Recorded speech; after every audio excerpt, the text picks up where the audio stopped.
오늘은 최단 경로 알고리즘을 어떻게 응용할 수 있는지 응용 문제들을 통해 알아볼 거고요. 저는 이에 대해 설명할 카이스트의 이종서입니다. 설명 시작하겠습니다.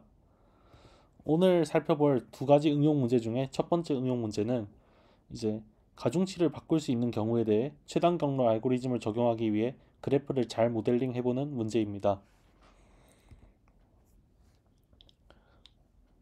연습 문제 사이트에 있는 출퇴근이라는 문제에서 K는 1인 경우와 동등한 문제를 생각해 볼 건데요.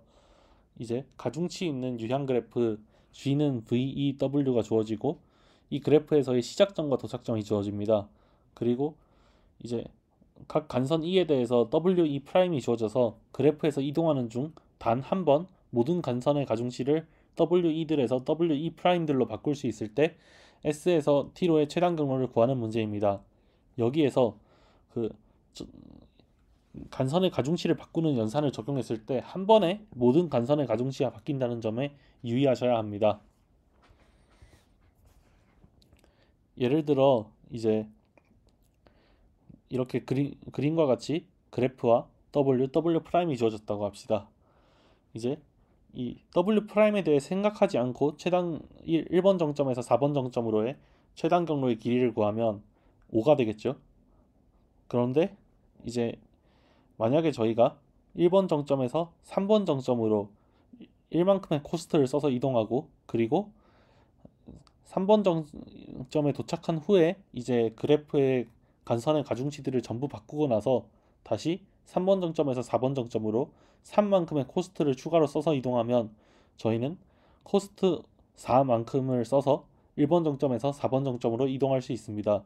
즉 앞에서 살펴봤던 이제 단순히 W만 생각했을 때 최단 경로보다 더 짧은 최단 경로를 구할 수도 있는 것이지요. 최단 경로 알고리즘 자체를 바꿔서 가중치 바꾸기 연산을 고려하기는 어려워 보입니다. 그래서 저희는 이 최단 경로 알고리즘 자체는 블랙박스로 두고 이 알고리즘이 구한 최단 경로가 원하는 조건을 만족하게끔 그래프를 다른 방식으로 모델링하는 전략을 취할 건데요. 이런 전략은 이제 변형된 형태의 최단 경로 문제를 해결할 때 종종 등장하는 전략입니다.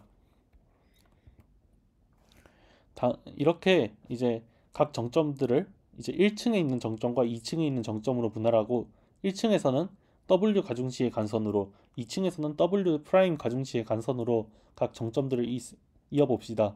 그리고 같은 정점에 이제 1층에 있는 버전과 2층에 있는 버전을 가중치 0의 단방향 간선으로 이어봅시다. 그러면 이제 저희가 그 모든 간선의 가중치를 한 번에 다 바꿔버리는 거는 1층에서 2층으로 이동하는 연산으로 생각할 수 있을 겁니다. 그리고 한 번 바뀐 가중치는 당연히 돌아오지 않을 텐데 이것 또한 1층에서 2층으로 가면 2층에서 1층으로 돌아올 수 없는 것과 마찬가지로 대응됩니다. 즉 이러한 그래프에서 이제 시작점으로부터 끝점으로의 최단 경로를 구하면 그게 이제 그 최단 경로에서는 단 한 번 이제 1층에서 2층으로 올라가게 될 텐데 그 시점이 바로 간선들의 가중치를 바꿔주는 시점이 됩니다. 또 다른 응용 문제는 이제 환전을 통해서 이익을 볼 수 있는지 살펴보는 문제입니다. 이 각 화폐 간의 환율들이 주어져 있고 이때 환전을 통해 이익을 볼 수 있는 경우가 존재하는지 판별하는 문제인데요. 이 문제는 이제 벨만 포드 알고리즘의 성질을 통해서 그걸 응용해서 해결할 수 있습니다. 한 가지 예를 들어 봅시다. 1250원을 1달러로 바꿀 수 있고 1달러를 0.947 유로로 바꿀 수 있고 1 유로를 1350원으로 바꿀 수 있다고 합시다. 만약 그렇다면 1원이 있을 때 이거는 1250분의 1달러로 바꿀 수 있을 거고요. 이걸 또 0.947배 한 만큼의 유로로 바꿀 수 있을 거고 그걸 1350배 한 만큼의 원화로 바꿀 수 있을 텐데 이걸 전부 곱해보면 1.02 정도의 수가 나옵니다. 즉, 이 경우 환전을 통해 1.02배만큼의 이익을 볼 수 있습니다. 앞서 살펴본 예시와 같은 상황이 존재하는지 판별하는 문제를 수학적으로 정의해 봅시다. 각 통화를 정수 1, 2부터 n까지의 대응해서 나타내고 각 통화 간의 환율을 이제 RIJ라는 수로 나타냅시다. 이때 저희가 구하고자 하는 건 Ri1, i2, Ri2, i3, Rik, i1의 곱이 1보다 큰 그런 i1부터 ik 통화가 존재하는지 판별하는 것입니다.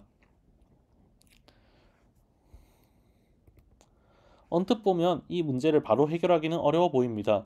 왜냐하면 뭔가 여러 가지 곱이 등장하기도 하고 그 곱이 심지어 1보다 큰지 판별하는 거기 때문에 뭔가 어려워 보입니다. 하지만 이제 RI1, I2, RI2, I3 해서 RIK, I1까지의 곱이 1보다 크다는 것과 마이너스 로그 RI1, I2, 마이너스 로그 RI2, I3 해서 마이너스 로그 RIK, I1이 0보다 작은지 판별하는 것은 수학적으로 동등합니다. 이는 로그의 정의에 의해 명백합니다.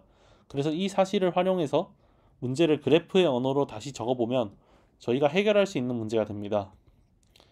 이 문제를 그래프의 언어로 다시 쓰면 아래와 같습니다. 각 통화에 대응되는 정점 B1, B2, Bn이 있고 각 정점 쌍을 잇는 간선의 가중치가 이제 마이너스 로그 Rij로 주어집니다.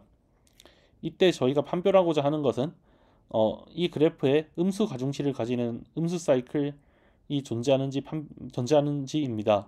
즉, 이 문제는 그래프에 음수 사이클이 존재하는지 판별하는 것과 동등하고 이는 벨만과 포드의 알고리즘이 이제 음수 사이클이 존재하는지 판별까지 해준다는 그런 성질을 이용해서 해결할 수 있습니다. 이런 식으로 이제 뭔가 그래프에서 정의되지 않은 문제도 그래프의 언어로 나타내서 또 그래프에 대한 뭐 최단 경로 알고리즘 등의 그런 알고리즘을 적용해서 해결하는 경우도 종종 있습니다. 이상입니다.